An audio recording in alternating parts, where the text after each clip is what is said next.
Hi everyone, welcome to another Fuels Friday video. My name is Hilary Cameron and I am a research assistant at the University of Alberta. In this video, we will talk about how Lidar, a form of remote sensing, can be used to measure fuels. As an example, I am going to present some of the research I completed for my Master of Science thesis at the University of Alberta. My research focused on using airborne LiDAR to predict fuel characteristics important to wildland fire behavior in black spruce stands. The funding for this research was provided by the Alberta Agriculture and Forestry through the Canadian Partnership of Wildland Fire Science. We are all here today because we understand the importance of being able to characterize fuels for things like wildfire behavior modeling or community protection planning. Often, fuel structure information is collected by hand, which is extremely time-consuming and expensive. In this video, I'm going to show you how LiDAR can be used to map fuels at much finer detail and across much broader areas compared to field measurements. So first off, what is LiDAR? LiDAR is a form of remote sensing that uses lasers to get X, Y, and Z coordinates of objects. When we mount a LiDAR system on an aircraft, it emits laser pulses that shoot towards the ground. When the laser hits something, be it a branch, a shrub, or the ground itself, some of the energy is reflected back to the sensor. Because we know exactly where the aircraft is in space and how fast the laser travels, we can get very accurate locations of whatever object the laser intercepted. With this information, we can generate point clouds, which can paint a picture of what a forest looks like without ever having to actually step foot on the ground. This is an example of what a point cloud can look like. Each little dot represents a location where a laser reflected off of an object and returned back to the sensor on the aircraft. The dark blue dots in this image represent ground hits, and the yellow dots represent laser hits that occurred near the top of the canopy. Lidar metrics describe the attributes and distribution of the point clouds and can be compared to field measurements to make a model. On the right side of this slide, I have cut a Lidar point cloud to the boundaries of two different field sampling plots. We are looking at the forest in a profile view. So again, the dark blue dots represent laser pulses that hit the ground, and the yellow dots represent returns from the top of the canopy. We can see from these two images that the point clouds look very different, and that's because the forest structure is very different. The top image represents a stand that is very dense, so a lot of those laser pulses are getting stuck in the canopy. The bottom image represents a stand that is quite open, so most of the laser pulses are able to reach the forest floor.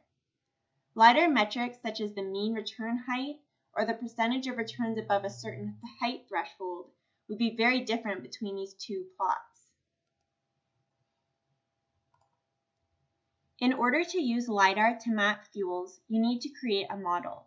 You can develop a model by comparing field measured variables that you are interested in to LiDAR metrics calculated for the same field plots.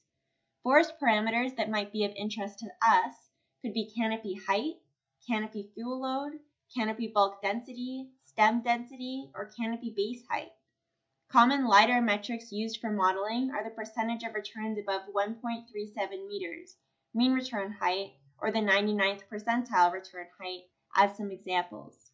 Once you are confident in your model, you can apply it to similar forest types and map forest fuel data with much more detail and on a much broader scale than possible with field data alone.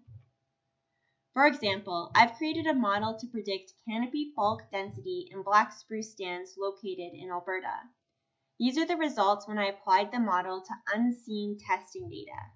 The x-axis represents field-measured canopy bulk density values, and the y-axis represents LiDAR predicted canopy bulk density values. I've used a square root transformation to satisfy the basic requirements for linear regression. The diagonal line on this graph represents a one-to-one relationship. So if the model was absolutely perfect, all those dots would be directly on that diagonal line. The small amounts of scatter you see are the error of the model. Once we are confident in our models, we can apply them across large spatial areas. Here I have a map showing the variability of canopy bulk density over a research site. The areas in light red represent regions where the model is predicting a low canopy bulk density, and the areas in dark red represent areas where the model is predicting a high canopy bulk density. Models are stand type specific, and the one I made was for black spruce stands. I've grayed out water bodies, mulched areas, or stands that are not black spruce in this figure. The black dots on this image represent areas where we have field data. You can see that where the model predicts a low canopy fuel load, it aligns with forest stands that are very open. The intermediate red color aligns with stands that are relatively dense, but you can still walk around and see what's going on. The dark red color aligns with some overwhelmingly dense black spruce stands. These represent areas where it would be difficult for firefighters to move around, and you could expect very high intensity crown fires under the right conditions. For reference, I'm showing the fire behavior prediction fuel type map for the same research site. Almost the whole research site is classified as C2, which is the boreal spruce fuel type and is shown in dark green on this map. If you were to use this fuel map to model wildfire behavior, you would assume that anything in dark green would burn the same way. But we can tell from looking at the photos that this wouldn't be true. In this case, LiDAR allows us to evaluate the forest in much more detail and can get us more accurate fire behavior predictions. Models can be created for other stand attributes as well. Here I have mapped canopy fuel load on the left-hand side and canopy height on the right-hand side. Once again, the darker shades represent areas of higher value, and the grayed areas represent water bodies, mulched areas, or forest types different than what the model was created for. If you are interested in this work or developing your own models, I've attached some resources that can help you get started. I've also attached the sources to the pictures in this video that are not mine. I'm always eager to talk about LiDAR and fuel measurements, so if you'd like to reach out to me personally, feel free to do so. Thank you to the Alberta Agriculture and Forestry for funding this research through the Canadian Partnership of Wildland Fire Science, as well as all the other organizations that made the research presented in this video possible.